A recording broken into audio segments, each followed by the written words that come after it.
بسم اللہ الرحمن الرحیم۔ صحیح بخاری حدیث نمبر 941۔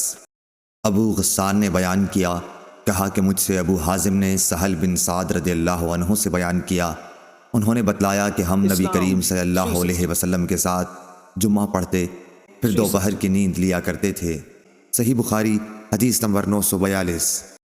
شعیب نے زہری سے خبر دی، انہوں نے زہری سے پوچھا کیا نبی کریم صلی اللہ علیہ وسلم نے صلاۃ خوف پڑھی تھی؟ اس پر انہوں نے فرمایا کہ ہمیں سالم نے خبر دی کہ عبداللہ بن عمر رضی اللہ عنہ نے بتلایا کہ میں نجد کی طرف نبی کریم صلی اللہ علیہ وسلم کے ساتھ غزوہ ذات الرقاع میں شریک تھا۔ دشمن سے مقابلے کے وقت ہم نے صفیں باندھی، اس کے بعد رسول اللہ صلی اللہ علیہ وسلم نے ہمیں خوف کی نماز پڑھائی، تو ہم میں سے ایک جماعت آپ صلی اللہ علیہ وسلم کے ساتھ نماز پڑھنے میں شریک ہو گئی اور دوسرا گروہ دشمن کے مقابلے میں کھڑا رہا۔ پھر رسول کریم صلی اللہ علیہ وسلم نے اپنی اقتداء میں نماز پڑھنے والوں کے ساتھ ایک رکوع اور 2 سجدے کیے، پھر یہ لوگ لوٹ کر اس جماعت کی جگہ آ گئے جس نے ابھی نماز نہیں پڑھی تھی۔ اب دوسری جماعت آئی، ان کے ساتھ بھی آپ نے ایک رکوع اور 2 سجدے کیے، پھر آپ صلی اللہ علیہ وسلم نے سلام پھیر دیا۔ اس گروہ میں سے ہر شخص کھڑا ہوا اور اس نے اکیلے ایک رکوع اور 2 سجدے ادا کیے۔ صحیح بخاری حدیث نمبر 943۔ یحییٰ نے بیان کیا، انہوں نے کہا کہ ہم سے ابن جریح نے بیان کیا، ان سے موسیٰ بن عقبہ نے، ان سے نافع نے، ان سے عبداللہ بن عمر رضی اللہ عنہ نے مجاہد کے قول کی طرح بیان کیا کہ جب جنگ میں لوگ ایک دوسرے سے گٹ جائیں تو کھڑے کھڑے نماز پڑھ لیں۔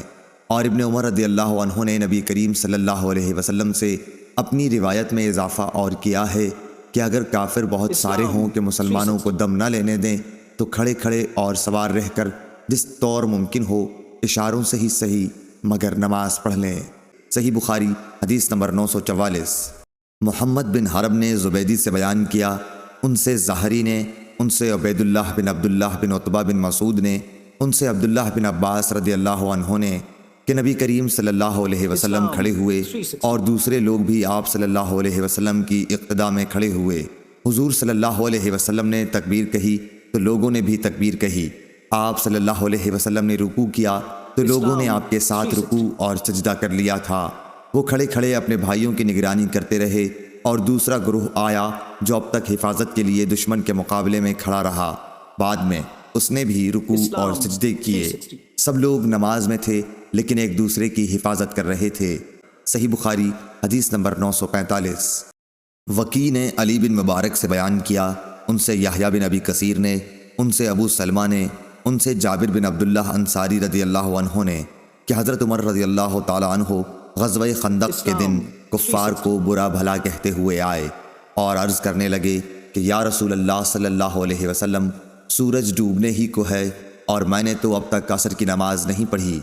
اس پر آن حضور صلی اللہ علیہ وسلم نے فرمایا کہ باخدا میں نے بھی ابھی تک نہیں پڑھی۔ انہوں نے بیان کیا، پھر آپ بطحان کی طرف گئے جو مدینہ میں ایک میدان تھا، وضو کر کے آپ نے وہاں سورج غروب ہونے کے بعد عصر کی نماز پڑھی، پھر اس کے بعد نماز مغرب پڑھی۔ صحیح بخاری حدیث نمبر 947۔ عبدالعزیز بن صہیب اور ثابت بنانی نے بیان کیا، ان سے حضرت انس بن مالک رضی اللہ عنہ نے بیان کیا کہ رسول اللہ صلی اللہ علیہ وسلم نے صبح کی نماز اندھیرے ہی میں پڑھا دی، پھر سوار ہوئے، پھر آپ خیبر پہنچ گئے اور وہاں کے یہودیوں کو آپ کے آنے کی اطلاع ہو گئی اور فرمایا اللہ اکبر، خیبر پر بربادی آ گئی۔ ہم تو جب کسی قوم کے آنگن میں اتر جائیں تو ڈرائے ہوئے لوگوں کی صبح منحوس ہوگی۔ اس وقت خیبر کے یہودی گلیوں میں یہ کہتے ہوئے بھاگ رہے تھے کہ محمد صلی اللہ علیہ وسلم لشکر سمیت آ گئے۔ راوی نے کہا کہ روایت میں لفظ خمیس لشکر کے معنی میں ہے۔ آخر رسول اللہ صلی اللہ علیہ وسلم کو فتح ہوئی، لڑنے والے جوان قتل کر دیے گئے، عورتیں اور بچے قید ہوئے۔ اتفاق سے صفیہ واہیہ کلبی کے حصے میں آئیں، پھر رسول اللہ صلی اللہ علیہ وسلم کو ملی اور آپ نے ان سے نکاح کیا اور آزادی ان کا مہر قرار پایا۔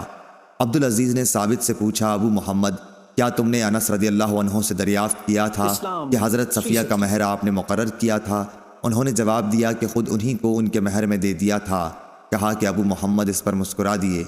صحیح بخاری حدیث نمبر 948۔ سالم بن عبداللہ نے خبر دی کہ عبداللہ بن عمر رضی اللہ عنہ نے کہا کہ حضرت عمر رضی اللہ عنہ ایک موٹے ریشمی کپڑے کا چوغا لے کر رسول اللہ صلی اللہ علیہ وسلم کی خدمت میں حاضر ہوئے جو بازار میں بک رہا تھا۔ کہنے لگے یا رسول اللہ صلی اللہ علیہ وسلم، آپ اسے خرید لیجئے اور عید اور وفود کی پذیرائی کے لیے اسے پہن کر زینت فرمایا کیجئے۔ اس پر رسول اللہ صلی اللہ علیہ وسلم نے فرمایا کہ یہ وہ پہنے گا جس کا آخرت میں کوئی حصہ نہیں۔ اس کے بعد جب تک خدا نے چاہا عمر رہی، پھر ایک دن رسول اللہ صلی اللہ علیہ وسلم نے خود ان کے پاس ایک ریشمی چوغا تحفے میں بھیجا۔ حضرت عمر رضی اللہ عنہ نے اسے لیے ہوئے آپ کی خدمت میں حاضر ہوئے اور کہا کہ یا رسول اللہ، آپ صلی اللہ علیہ وسلم نے تو یہ فرمایا کہ اس کو وہ پہنے گا جس کا آخرت میں کوئی حصہ نہیں، پھر آپ نے یہ میرے پاس کیوں بھیجا؟ رسول اللہ صلی اللہ علیہ وسلم نے فرمایا کہ میں نے اسے تیرے پہننے کو نہیں بھیجا، بلکہ اس لیے کہ تم اسے بیچ کر اس کی قیمت اپنے کام میں لاؤ۔ صحیح بخاری حدیث نمبر 949۔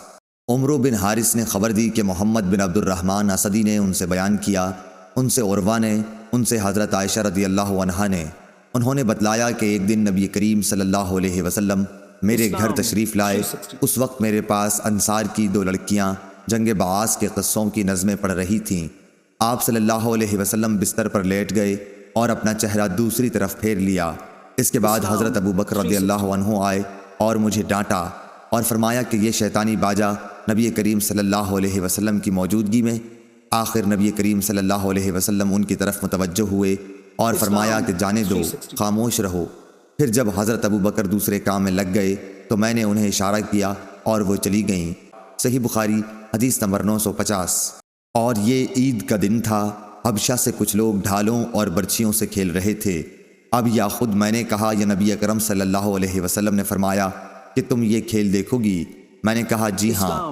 پھر آپ صلی اللہ علیہ وسلم نے مجھے اپنے پیچھے کھڑا کر لیا، میرا رخسار آپ کے رخسار پر تھا اور آپ فرما رہے تھے کھیلو کھیلو اے بنی ارفدہ۔ یہ حبشہ لوگوں کا لقب تھا۔ پھر جب میں تھک گئی تو آپ صلی اللہ علیہ وسلم نے فرمایا بس؟ میں نے کہا جی ہاں۔ آپ صلی اللہ علیہ وسلم نے فرمایا کہ جاؤ۔